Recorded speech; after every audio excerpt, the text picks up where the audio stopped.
После в Киев. Така, всеки момент вече очакваме времената на интернет страницата на време измерването. 8 участника са точно така. Само след малко ще бъде регистрирана и колата на Веско Николов. Тук е много важно как ще се представи сега Илия Царски, компанията на Пламен Камбуров и Константин Маршевелов. На практика Константин Маршевелов ви казах 4 победи от 4 старта до момента. Mitsubishi Lancer Evo 10, подготвено от K2 Racing Team. Автомобил в EMAX, безапелационен в досегашните състезания. Илия Царски обаче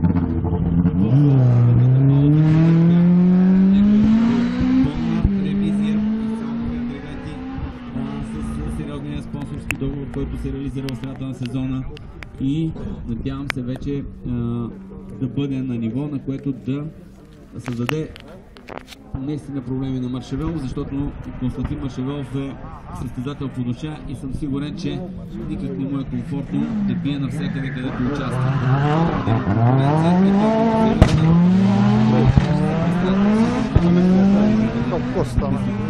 Пум шампанско тук. Казах, много при мен пристигат с около секунда закъснение, така че имайте предвид това.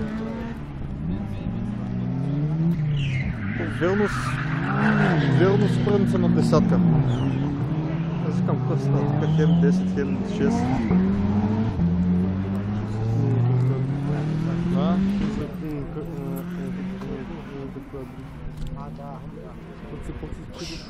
Ами той 4 пак мога, само че малко по-трудно е. Си по-стабилен с 4, защото 4-те гуми върху. Задното само върхи. БМВ-то на Мирони е в бързия бокс. Вече има някакъв проблем Веско Николов, но има и записан резултат. Една 10.26.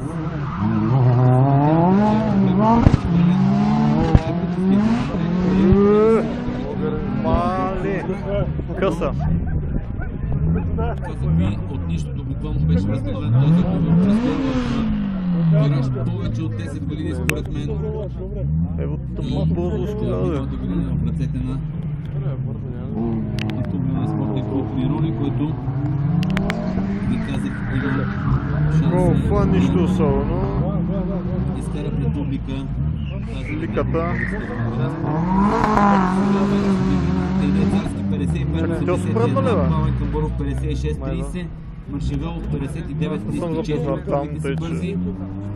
Симеон Кандаров 05-85 и за другите все още изчакваме. Радко Петров е с 11-16.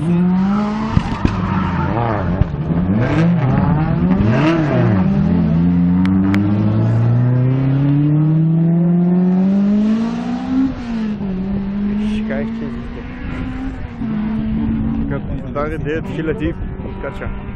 Симеон Кандаров 1.05.85. Данас Божилов 1.05.95. И така, двата резултата на Веско Николов и Радко Петров остават една 10.26, една 11.16.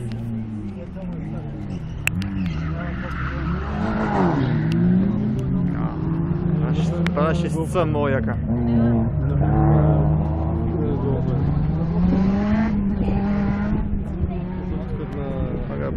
И така, седим сега.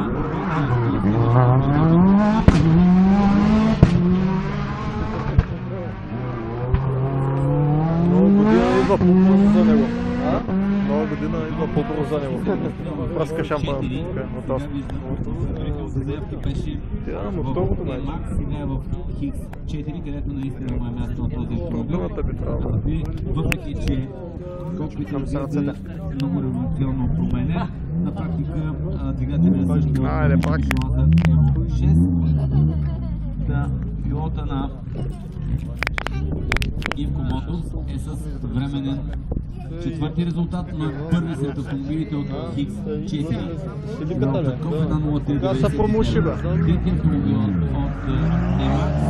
Илия Царски 53.83. Айде, Ево, айде. Константин Маршевелов 59.33.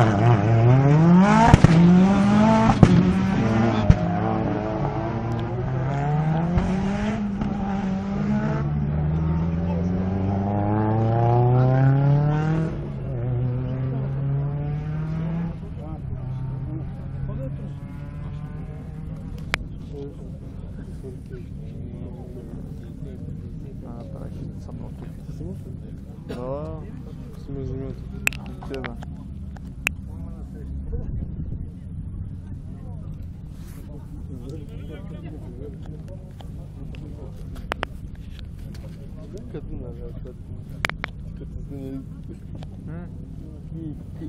Като имаш винаги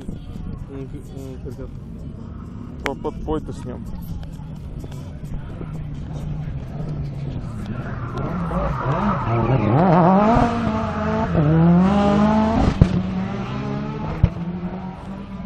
Не ще отдишат. Не можа да направя с бялото го направя. Бялото ме радва много. Шестица и десятка като колеса и четвърка. А тройка де.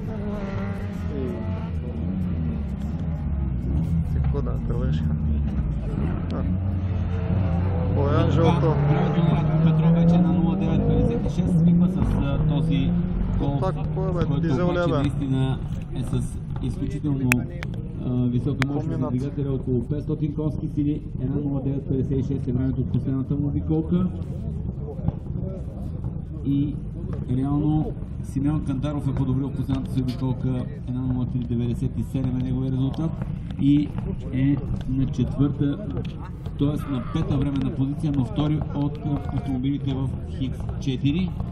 Така че двама пилоти на домакински клубове са на първа и втора позиция в Хикс 4 към момента. Илия Царски в бързия бокс.